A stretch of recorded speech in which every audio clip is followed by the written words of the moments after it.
Bienvenue à tous et merci de nous être fidèles sur KTO Magazine, une émission aujourd'hui exceptionnelle consacrée ici à Lourdes au miracle.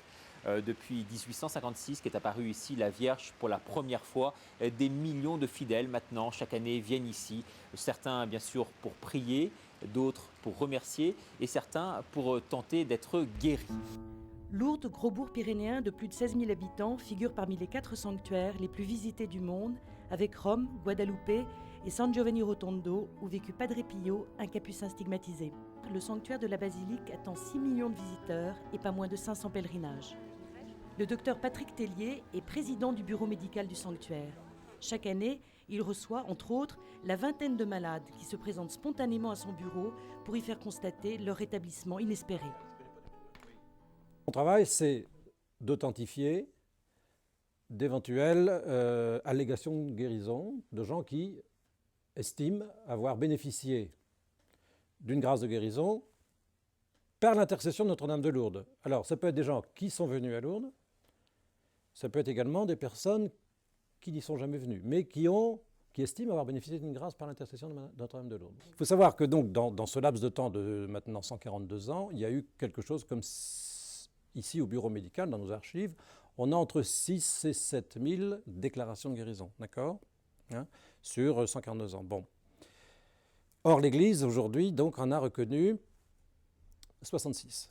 Pour refaire un peu l'histoire du début, Louis Bourriès était un homme très connu dans le pays qui était devenu aveugle à la suite d'un éboulement. Il était dans une carrière. Et 2 ans auparavant aussi, il était devenu aveugle. Lui-même vient à la grotte, prend de l'eau, en met sur ses yeux, retrouve la vue. Bon, là, ça va faire beaucoup de bruit. Et très longtemps d'ailleurs, on va croire que c'est la première guérison de Lourdes, alors qu'en fait, ce sera la seconde. Il y a eu une troisième guérison qui est très belle également, qui mérite d'être contée, c'est celle du petit Justin Bouhor. Il était né 2 ans auparavant. Il était, d'après les médecins, non viable. Sa mère arrive à le maintenir en vie.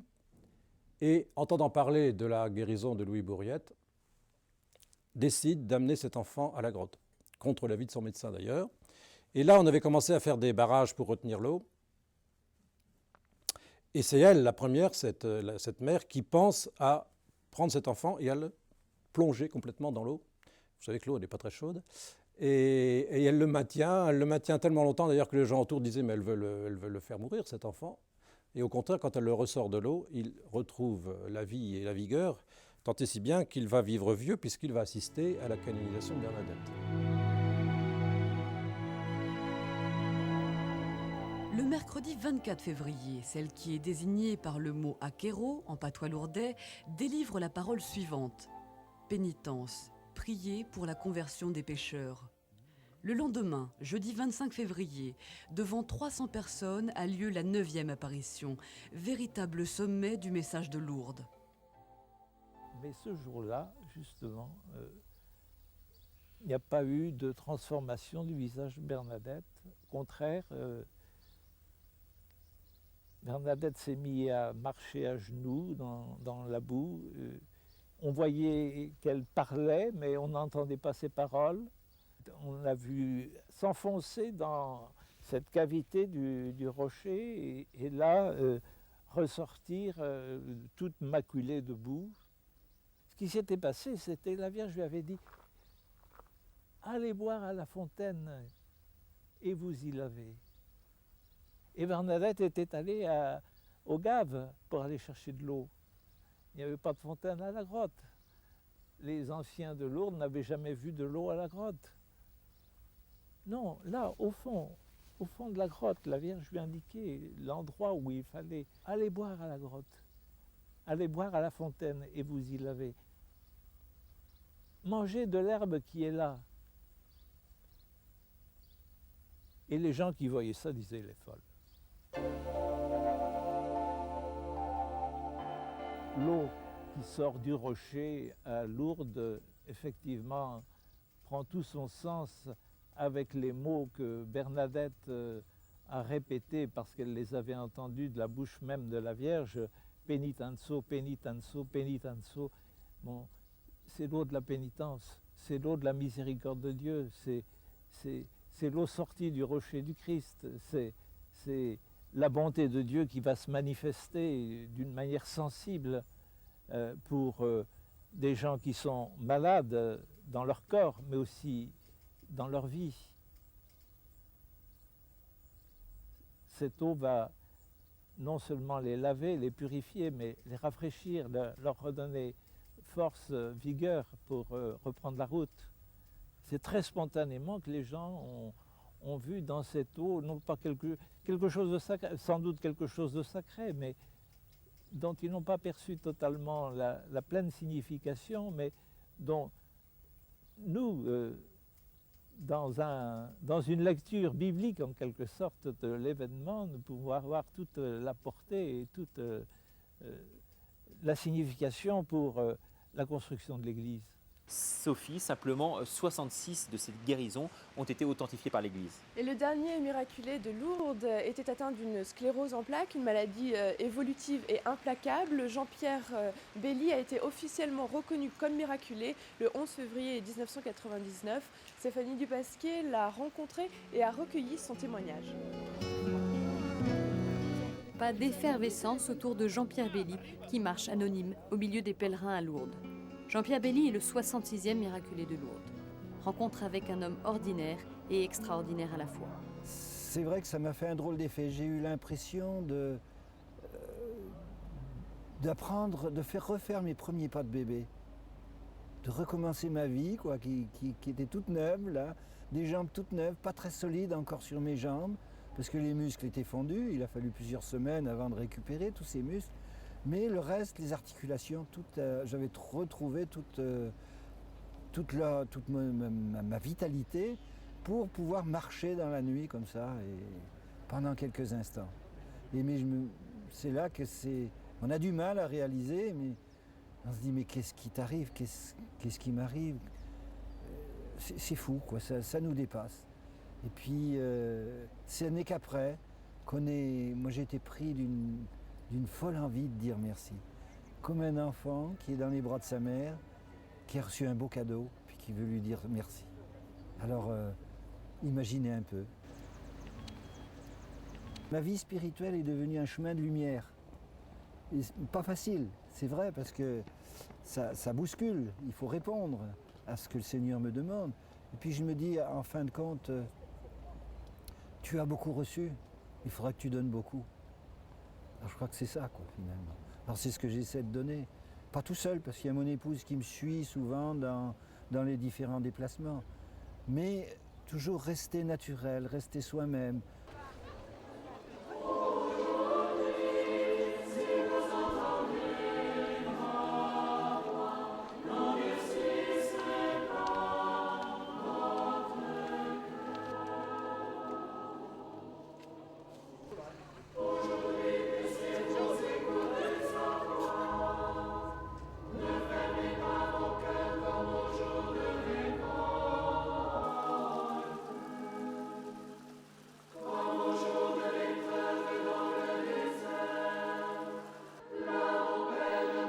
C'est ici, à Lourdes, que la vie de Jean-Pierre Belli bascule dans la nuit du 9 octobre 1987.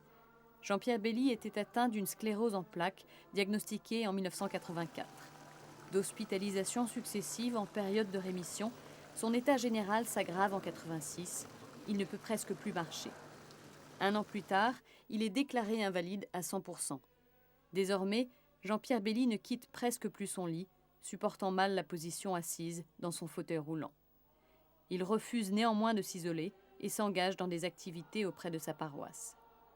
Bien que se rendant régulièrement à Lourdes en pèlerinage, Jean-Pierre Belli n'est pas très motivé en cet automne 87 pour s'inscrire au pèlerinage du Rosaire des Malades. Une personne qu'il rencontre par hasard le fait changer d'avis. Il part d'Angoulême le 5 octobre.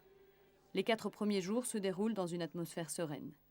Logé avec d'autres malades, le temps est partagé entre les visites à la grotte, les célébrations et temps de prière.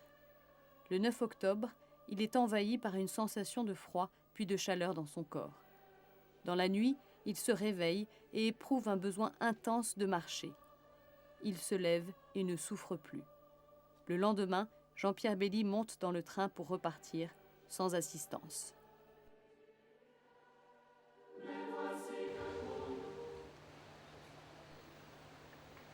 Cela fait 14 ans que Jean-Pierre Belli est guéri. Sa vie a été transformée et a transformé celle de ceux autour de lui.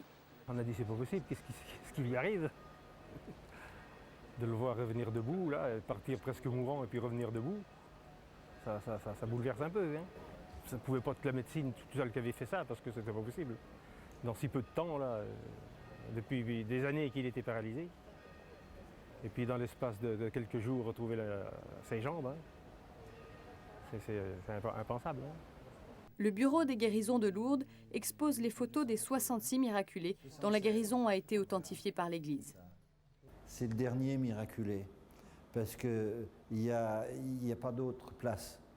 Alors je dis non, à chaque fois, ils mettent un nouveau placard. Alors, comme ça, il y en a toujours.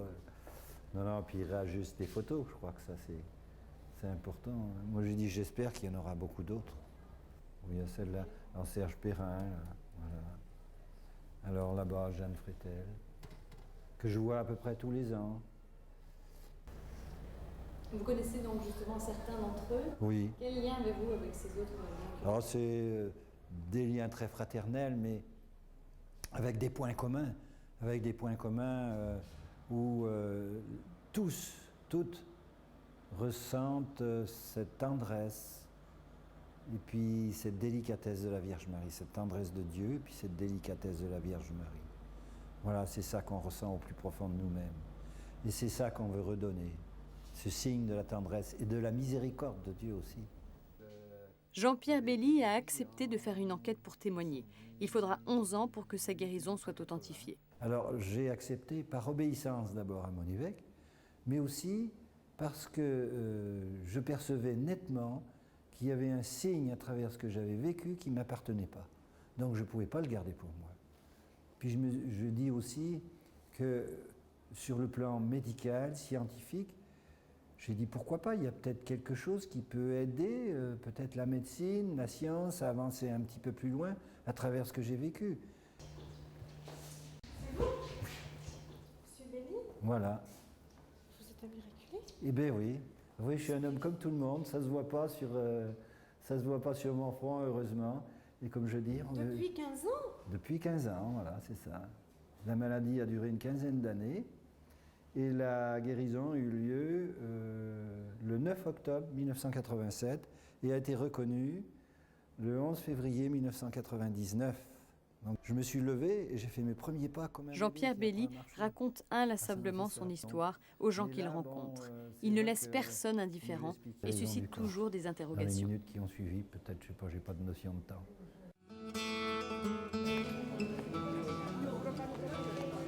Depuis sa guérison, Jean-Pierre Belli parcourt la France et le monde pour témoigner. Il n'a jamais pu retravailler, conservant son statut d'invalide à 100%, le corps médical n'ayant pas reconnu officiellement la guérison. Même s'il est très sollicité, Jean-Pierre Belli fait en sorte de préserver un espace de vie privé avec sa famille.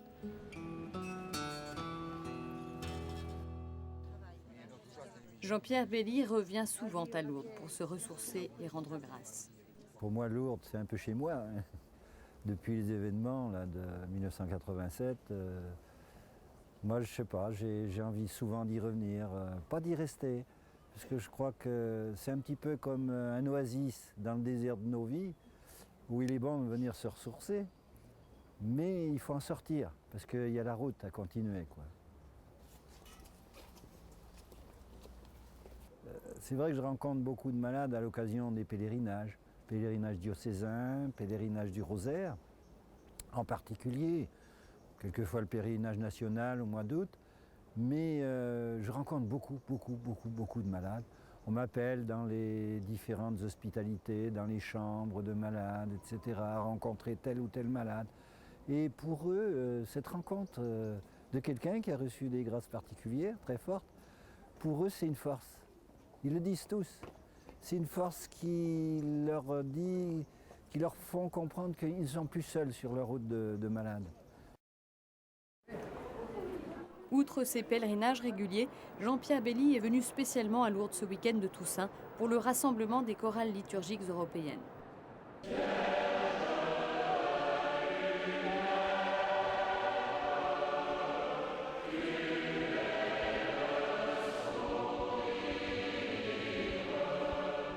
10 000 choristes participent à cette rencontre.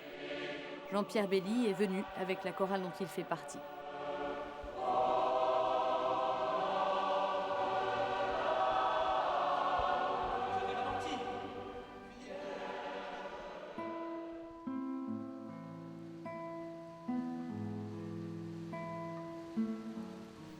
Si Jean-Pierre Belly a réappris à marcher, il a aussi et peut-être surtout réappris à vivre. Comme il aime à le redire, Jean-Pierre Belly a vécu 2 miracles, la guérison du corps, mais aussi celle du cœur, un mystère qu'il fait partager. Monsieur Belly donc, est un homme qui souffrait depuis une quinzaine d'années d'une sclérose en plaques, qui est une maladie grave, tout le monde le sait, qui est très évolutive, irrémédiable et incurable actuellement. Et quand il est arrivé à Lourdes en 1987, il était reconnu invalide à 100% avec tierce personne par la sécurité sociale, donc c'était pas rien, dans une chaise roulante. Et le vendredi 9 octobre, il a reçu l'onction des malades, qui a pour lui été une expérience très forte, où il dit qu'il a reçu une force intérieure, et que finalement cette force intérieure, il a l'impression qu'elle s'est déployée finalement dans tout son être biologique, jusqu'à chacune de ses cellules, provoquant instantanément sa guérison, qu'il a très bien ressentie à un moment donné, d'abord par une impression de froid intense, puis d'une chaleur douce et envahissante qui a commencé par ses pieds et qui est remontée dans tout son corps. Et à ce moment-là, il avait la certitude qu'il était guéri. Et il s'en est rendu compte très vite, puisqu'il a pu commencer à bouger les doigts, les mains, à ressentir ce qu'il ne ressentait plus, et finalement à se mettre debout. C'est ça. Alors là, on a parlé évidemment du côté des guérisons spectaculaires, mais il y en a bien d'autres, parce que, comme vous citiez dans votre livre Le Petit Prince de Saint-Exupéry, l'invisible, enfin l'essentiel est invisible pour le cœur. Il y a certainement des guérisons qui sont bien internes et donc. Voilà. Alors peut-être que on me dit toujours est-ce qu'il y a tous les gens qui viennent à Lourdes guérissent. Ben, je dirais à la limite peut-être pas dans leur corps, bien entendu. C'est certain que faut l'accepter.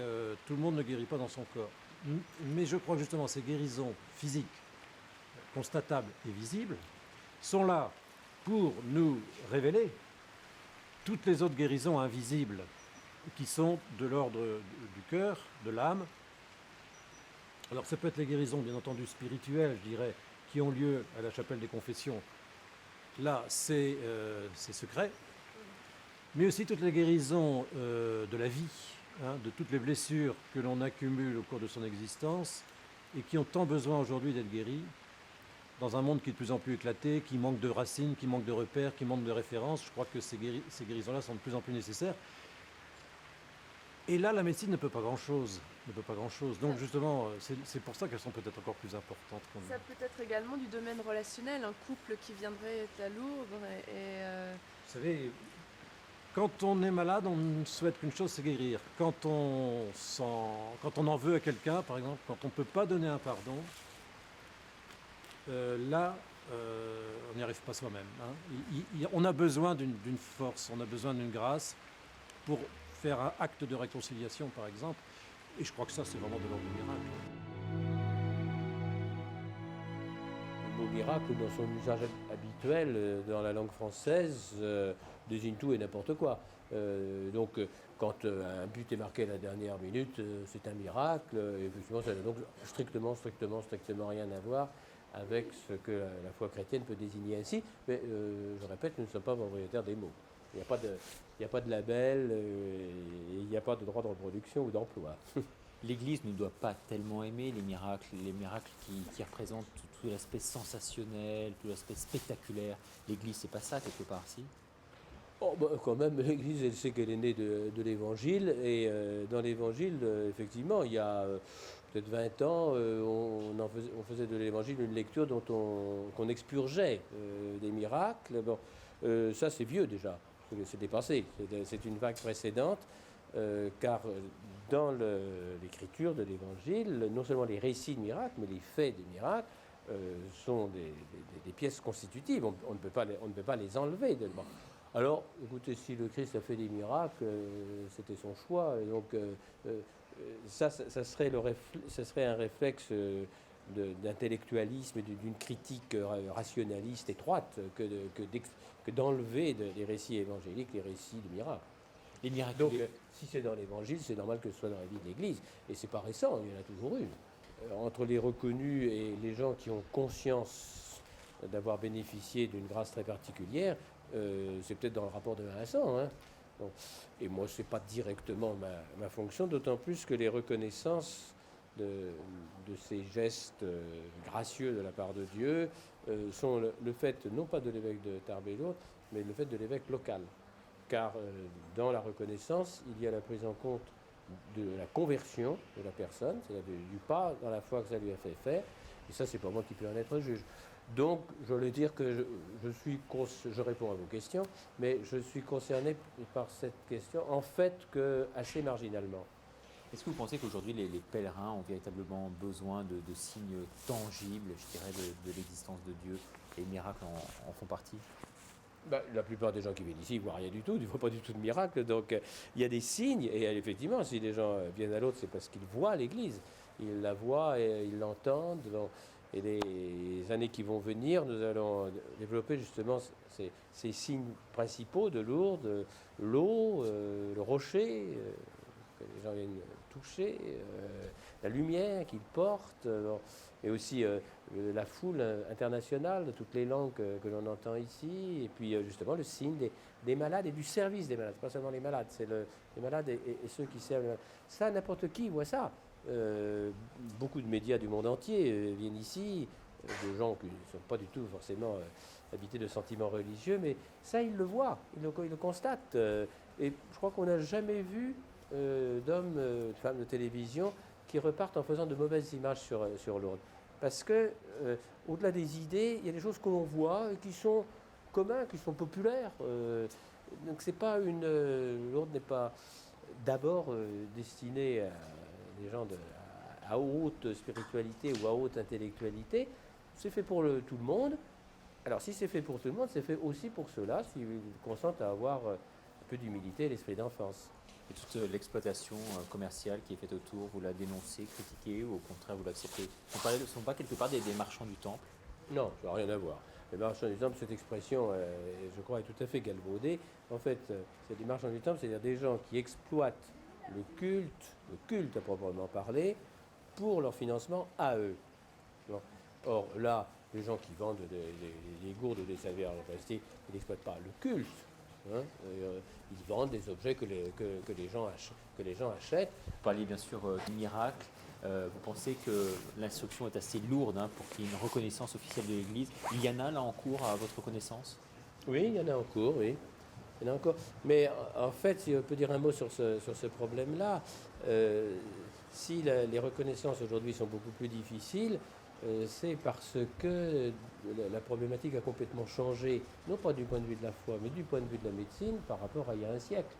Il y a un siècle, c'était simple, explicable, non explicable, naturel, non naturel, sinon surnaturel. Bon.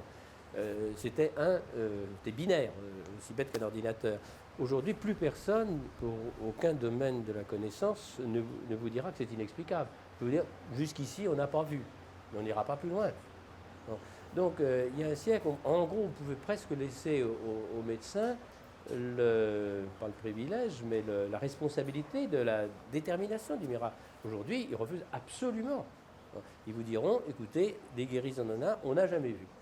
Mais ils disent, peut-être dans 10 ans, le trouvera-t-on.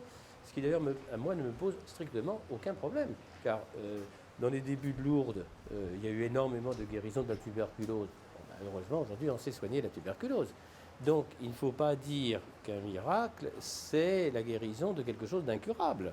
C'est la guérison dans des circonstances assez particulières, avec une composante spirituelle forte, dans un contexte de prière. Enfin, il y a un certain nombre de notes proprement spirituelles, mais aussi, c'est une guérison, alors qu'à ce moment-là, on ne savait pas la faire. Mais il ne faut pas dire qu'un miracle, c'est la guérison d'un mal incurable. On peut espérer Je crois qu'il faut mettre d'ailleurs les miracles sous le signe plus de l'espérance presque que de la foi, que ce qui aujourd'hui, ce qu'on ne sait pas soigner et guérir aujourd'hui, on le saura plus tard. Aujourd'hui, par exemple, dans ces années-ci, c'est surtout des cancers ou des scléroses en plaques. Je ne peux que souhaiter qu'un jour on sache soigner. Bon, les cancers, déjà, on en soigne beaucoup, on en guérit beaucoup. Sclérose en plaques, espérons qu'on saura la guérir. Moi, je ne tiens pas du tout, ce ne serait pas du tout chrétien, de dire nous tenons absolument à nous réserver une espèce de précaré de maladies résolument et pour toujours incurables, afin qu'on ait notre fonds de commerce de miracles. Un couple en difficulté qui vient ici et qui arrive à se ressouder après un passage à Lourdes, quelque part, ça fait aussi partie du miracle. Tout à fait. Donc, il faut étendre le champ. Donc, c'est pour ça d'ailleurs que, je disais, le mot miracle, il est tellement galvaudé que nous n'employons pas trop. On emploie souvent le mot qui est dans Saint-Jean, les signes, hein, ou bien on pourrait peut-être aussi réintroduire le vocabulaire de la grâce, c'est-à-dire des gens qui ont conscience d'avoir bénéficié d'une grâce de Dieu. Alors ça peut être une grâce de guérison, mais ça peut être une guérison intérieure, ça peut être une guérison de réconciliation. Donc peut-être ce vocabulaire, apparemment très archaïque, mais de la grâce de guérison, c'est un vocabulaire qui est plus actuel et qui est moins galvaudé. Mais ça désigne la même réalité. Dans un monde aujourd'hui en pleine évolution et en pleine turbulence, je dirais, il faut manifestement, d'après vous, un signe aussi pour faire changer la face des choses. Bon, de toute façon, l'homme, il fonctionne par signes. L'écriture, c'est un signe, les images, c'est des signes. Nous vivons dans des mondes de signes. Ça, c'est, bon. Et la révélation, c'est toujours manifestée à travers des signes. Et le Christ est le signe suprême. Bon, les sacrements sont des signes. Oui, on est dans un univers de signes. Et ça nous montre bien que nous sommes perpétuellement dans un univers de signes. Donc, la foi, on peut dire, c'est la reconnaissance du fait Jésus comme signe de Dieu. Monseigneur Perrier, merci infiniment pour ce témoignage. Merci beaucoup. Les gens ils viennent uniquement pour la prière. Et beaucoup viennent parce qu'ils souffrent. Ils ont besoin d'avoir une grâce. Et ils viennent ici avec une grande confiance. Beaucoup de malades viennent aussi, mais ils ne viennent pas tant pour être guéris que pour avoir la force de supporter leur épreuve. Et je crois qu'en retournant chez eux, ils ont de la force et peut-être même une amélioration. Il n'y a pas de recherche, je dirais, désespérée du miracle? Je n'ai jamais vu ça, non. Parce que les miracles ne sont pas très fréquents. Et puis, il faut avouer quelque chose, c'est que maintenant, le pays est un peu déchristianisé. Donc il y a beaucoup moins de foi qu'avant. Évidemment, les miracles sont très fortement liés à la foi. Et peut-être que maintenant, il y en a un peu moins qu'au début, parce que les gens viennent avec moins de ferveur, moins de confiance, puisque vraiment, c'est un petit peu la condition du miracle. Mais ce n'est pas forcé qu'il y ait un miracle parce que j'ai la confiance. Quand vous dites que les miracles sont liés à la foi, c'est-à-dire? C'est-à-dire croire vraiment que le Seigneur est là, la Vierge aussi, pour m'aider. Et c'est avoir une grande confiance en même temps que croire. Il y a deux choses la foi. Voilà. Vous avez rencontré, vous, à titre personnel, des miraculés reconnus par l'Église? J'ai rencontré, oui, plusieurs miraculés. Mais ce serait trop long de vous raconter ça. Enfin, la plus sensationnelle, c'était une femme qui était très malade, de paralysie. Le nom m'échappe, attendez. C'est très très malade, vraiment moribonde. Et son mari n'était pas croyant. Alors elle suppliait son mari de venir à Lourdes. Et lui répondait non, qu'est-ce que c'est que ça? On s'est moqué un peu. Alors elle arrive ici, elle prend des bains dans la piscine, se met à prier avec une ferveur, c'était une vraie chrétienne. Hein. Et alors, elle était venue en brancard, moribonde. Elle rentre chez elle, je crois que c'était à Angers, de ce côté-là. Et on prévient par téléphone de son mari de venir la chercher à la gare. Alors elle arrive avec un brancard, se dit, peut-être qu'elle est morte, je ne sais pas. Alors, ça j'ai entendu de mes oreilles. Il arrive avec le brancard, et la dame se précipite, se jette à son cou en l'embrassant. Et lui était tellement ému, tellement ahuri, lui qui ne croyait à rien, qu'il en a attrapé la jaunisse. Une vraie jaunisse, hein, jaune. Et puis alors, il a beaucoup réfléchi, il s'est fait instruire, et maintenant, il est croyant, il revient ici pour aider comme brancardier. Donc c'est en fait un double miracle qui s'est produit. Vous avez raison, c'est ça. Mais il faut vous dire une chose, ici, c'est presque toujours double miracle. Parce que quand on est guéri, C'est un peu comme l'évangile, où Jésus dit « Maintenant, ne pêche plus ». Vous vous rappelez, l'évangile dit ça. Eh bien, à Lourdes, c'est un peu pareil. C'est ça. Maintenant, il faut plus pécher. Et je crois que beaucoup de gens se retournent complètement convertis en même temps que guéris. Voilà, c'est une des choses que j'ai vues de près ici. Sœur Chantal, bonjour. Vous êtes ici à Lourdes depuis maintenant 8 ans. Des malades, vous en voyez quasiment à longueur d'année. Que viennent-ils chercher exactement ici, d'après vous? Alors bon, je peux dire que les malades viennent tous chercher l'espérance de guérir ou l'espérance de voir leur situation s'améliorer. Alors bon, moi je suis au poste de secours et je peux dire que dans ce lieu-là, c'est des personnes qui, normalement j'allais dire, ce sont des bien portants qui tombent malades ici à Lourdes. Et en général, à travers une difficulté passagère, grave ou moins grave, c'est toute l'écoute de leur vie qu'ils nous proposent d'entendre. Et en particulier les zones qui sont pour eux des passages difficiles à vivre. Ils viennent demander ici plus que remercier donc, ou prier? Je crois qu'ils viennent d'abord demander. Et il faut du temps pour recevoir la grâce que l'on demande.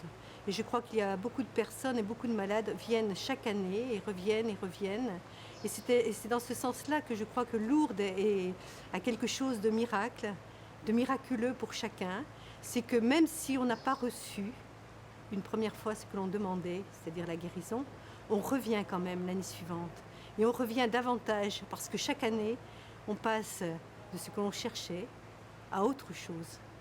Alors il y a les grands miracles d'un côté, ceux de la médecine, et puis les petits miracles aussi peut-être au quotidien, l'amélioration d'une certaine forme de vie quelque part.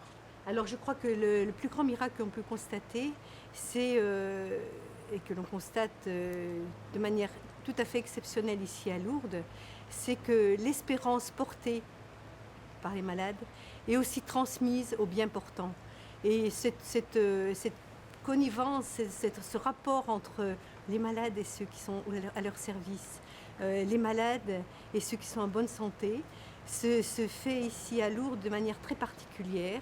Lorsque l'on sait qu'ici à Lourdes, des milliers de personnes sont malades et que quelques-uns peuvent être guéris, mais porter cette espérance avec eux, tenir avec eux en éveil cette confiance dans ce qu'ils vont recevoir ici à Lourdes, ça c'est très important. Quand même parfois aussi quelques signes de découragement justement. Non, le découragement n'existe pas ici. Vous ne l'avez jamais rencontré? Écoutez, moi j'ai travaillé avant d'arriver ici dans les hôpitaux et j'ai trouvé du découragement. Je crois qu'ici à Lourdes, le découragement est traversé. Il est traversé par la présence de l'espérance qui n'est pas simplement une confiance abstraite, j'allais dire, mais qui est creusée en soi. Ce que Bernadette a un peu trouvé ici à Lourdes d'ailleurs, en creusant la source. Par le regard de Marie, elle a découvert que notre Père nous regarde chacun avec tendresse, voilà, tel que nous sommes. Et Bernadette n'a pas été guérie à Lourdes, mais elle a traversé et elle a retrouvé la force d'être debout et de pouvoir engager sa vie à la suite de Jésus. Vous voyez des malades quasiment de toute confession ici, de tous les horizons? Alors principalement quand même des gens chrétiens, mais ça m'est arrivé de trouver ici des malades musulmans, par exemple. Je le dis parce que c'était une petite fille qui a été atteinte d'un cancer en phase terminale et qui a cheminé ici à Lourdes et qui nous a exprimé de manière extraordinaire cette relation et cette dynamique d'espérance qu'elle a transmise à ses propres parents.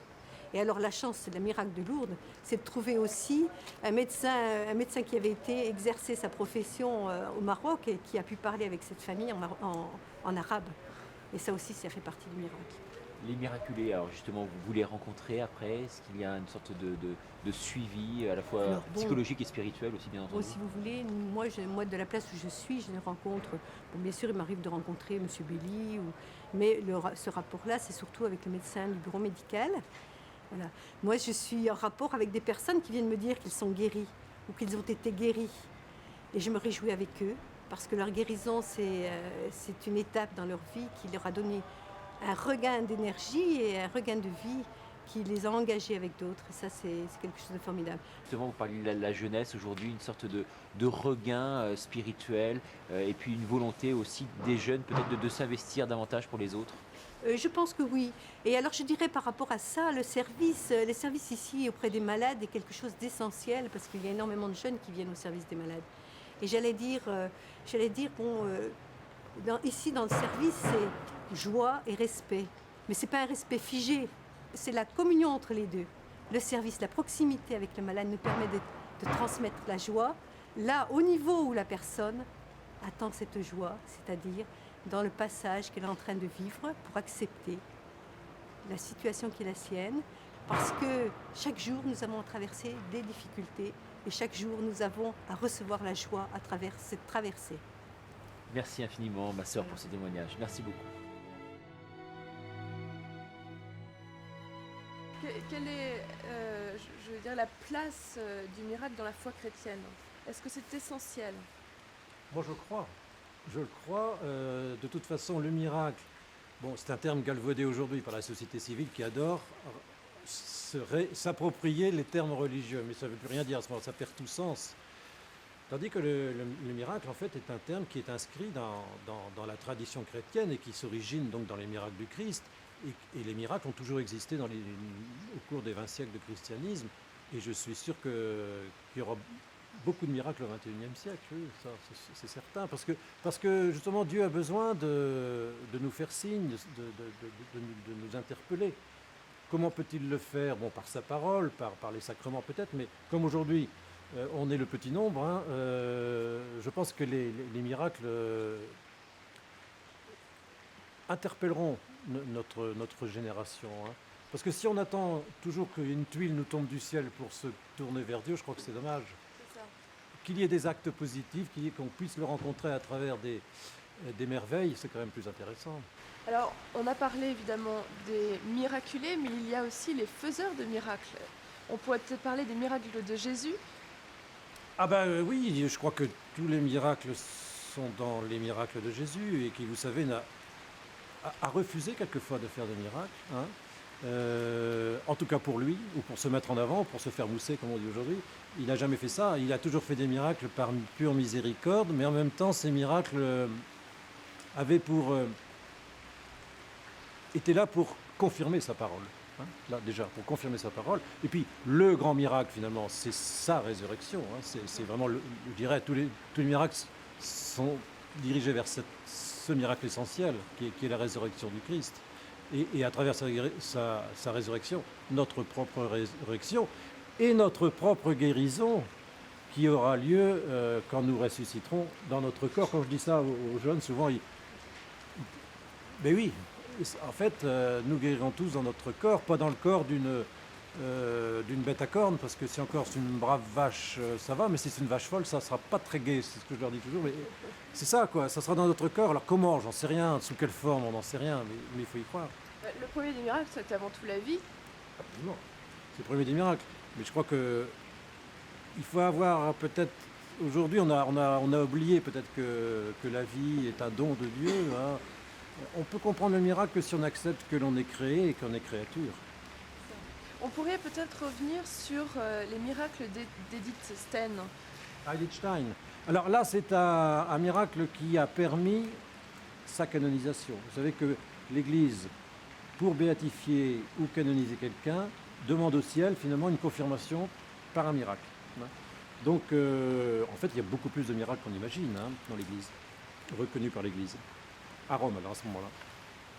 Donc pour la béatification d'Edith Stein, et j'y étais présent parce que c'était nos 30 ans de mariage, j'ai emmené toute ma famille, donc ça m'a bien marqué et j'ai pu connaître en effet le miracle qui a permis cette béatification et qui est assez extraordinaire. C'est une enfant américaine, donc une 12e enfant, si mes souvenirs sont bons, d'une famille nombreuse. Le père étant prêtre melkite, hein, donc de l'église catholique, hein, mais marié avec ses 12 enfants. Et pendant qu'il est en train de faire une conférence, je ne sais pas où, cet enfant a avalé les médicaments de la pharmacie familiale. Et quand ils sont rentrés, elle était dans le coma. Hospitalisée, on s'est rendu compte qu'en effet, elle avait une insuffisance rénale et une insuffisance hépatique aiguë. Il aurait fallu faire des greffes. On n'avait pas le donneur. Et donc ses parents ont eu l'idée de faire prier tout le monde, de faire prier Edith Stein. Pourquoi? Parce que dans son nom de religieuse, c'est Sœur Bénédicte. Et leur fille, il avait donné ce nom de Bénédicte à sa fille. Donc tout le monde a prié. Et puis voilà qu'elle est sortie de son coma en 48 heures, à la surprise générale de l'équipe soignante. C'est vrai que c'est assez extraordinaire. Et donc il a accepté d'en témoigner, et ça a été retenu donc pour permettre la canonisation d'Edith Stein.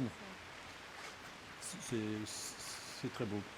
Vous êtes médecin, j'allais dire le médecin des miracles de Lourdes. Ouais.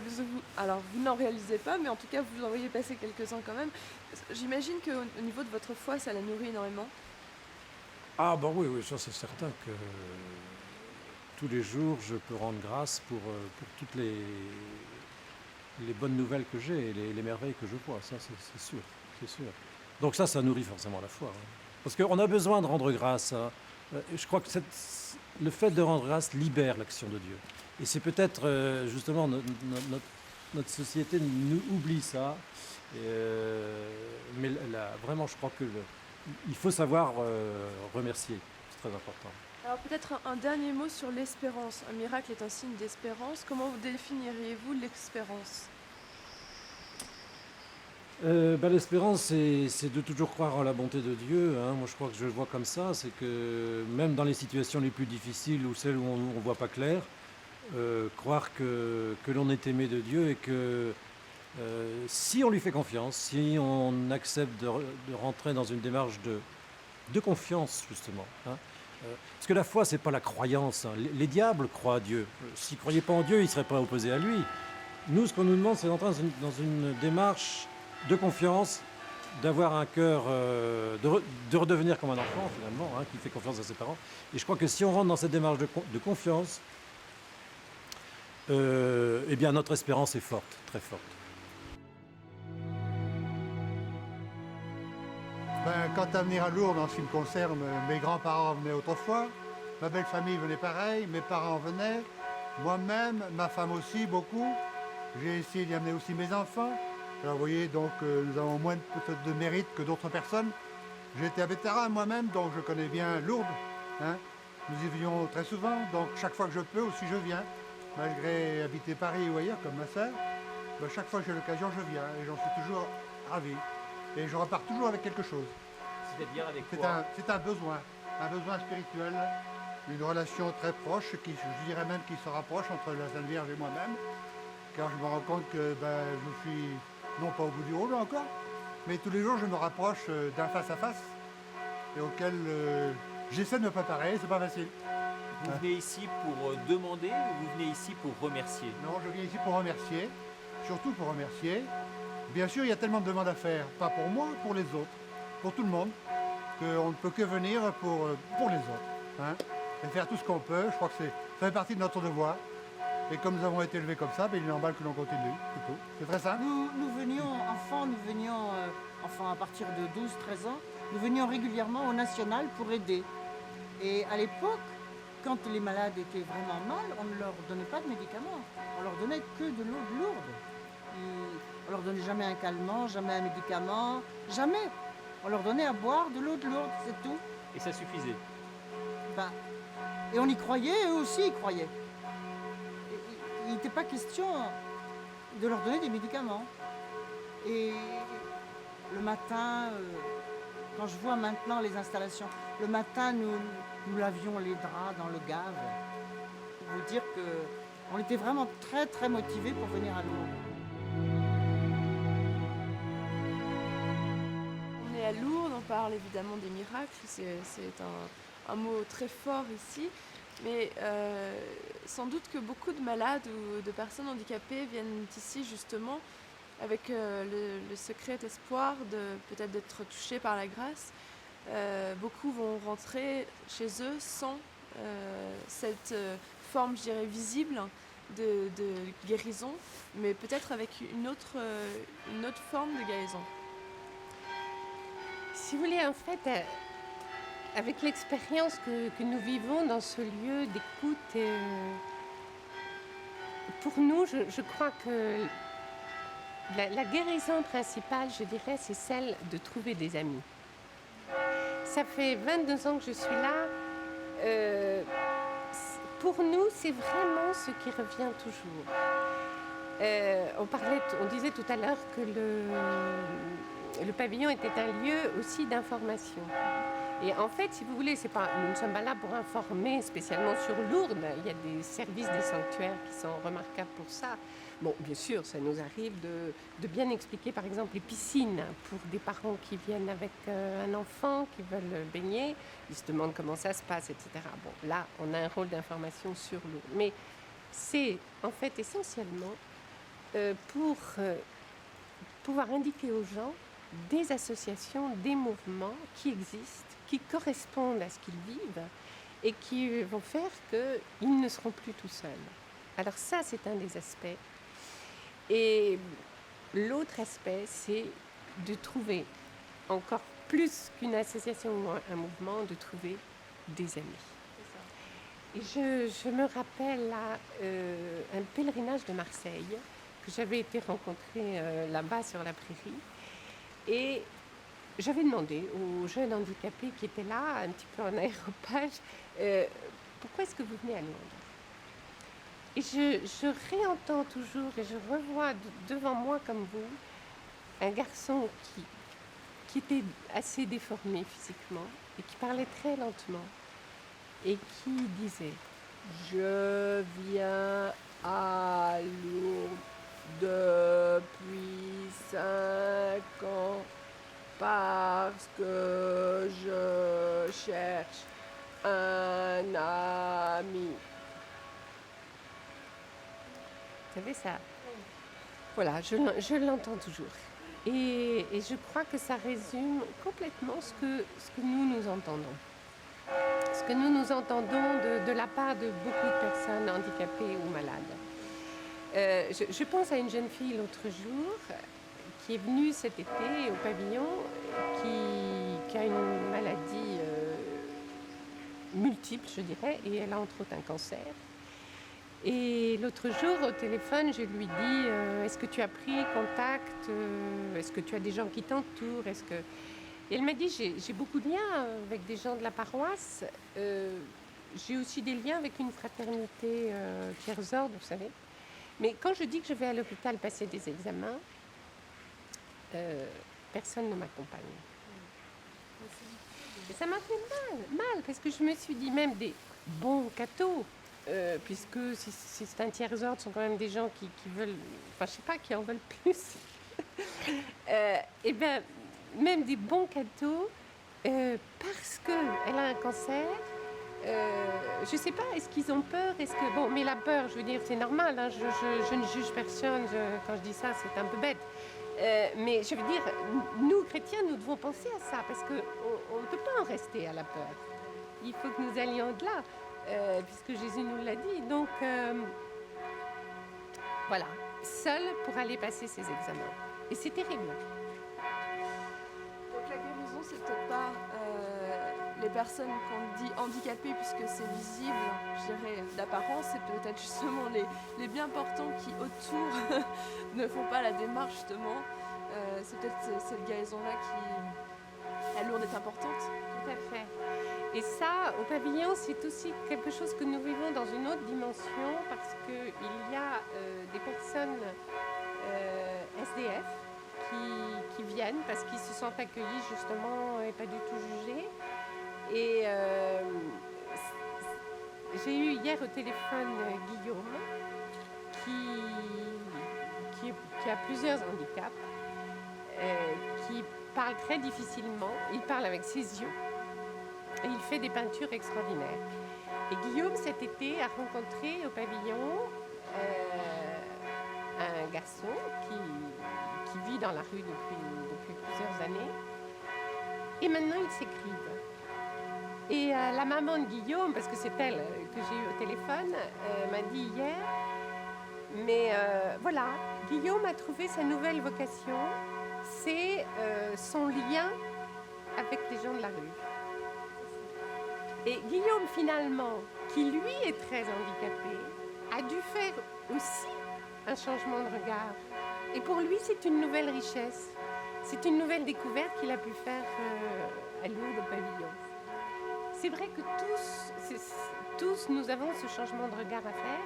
Et puis cet accueil de la différence, mais pour ne pas laisser l'autre seul. Si vous voulez, moi j'ai souvent l'impression que quand je vois Marie à la grotte, là, elle est là en l'air, et puis on est tous devant elle. On est tous à lui dire notre petite histoire. Elle nous écoute, tous. Alors ça, pour moi, c'est un modèle d'écoute extraordinaire. Mais aussi, j'ai souvent l'impression qu'elle nous dit « Ne vous laissez pas seuls les uns à côté des autres. Ne vous laissez pas seuls les uns les autres. » Vous pourriez nous dire, puisque l'espérance, vous l'avez intégrée dans votre vie de tous les jours, au quotidien, est-ce que vous pourriez nous définir ce qu'est pour vous l'espérance? Une force qui est donnée jour après jour vers plus d'amour. Elle se sent plus qu'elle s'exprime. Je vous remercie. Vous avez pu pendant 1 heure suivre cette émission consacrée au miracle. Vous avez vu que finalement en termes de miracle, eh bien, la guérison physique n'est pas une fin en soi. Il y a également les fruits de l'espérance qui sont essentiels dans ce processus. On peut peut-être rappeler une petite phrase de Saint-Exupéry. Le Petit Prince a dit « L'essentiel est invisible pour les yeux, mais il ne l'est point pour le cœur », ou une formule à peu près comme celle-ci. En tout cas, n'hésitez pas à nous envoyer vos réactions, vos questions sur notre site kteotv.com et également y consulter les thèmes des prochaines émissions. À bientôt. Au revoir.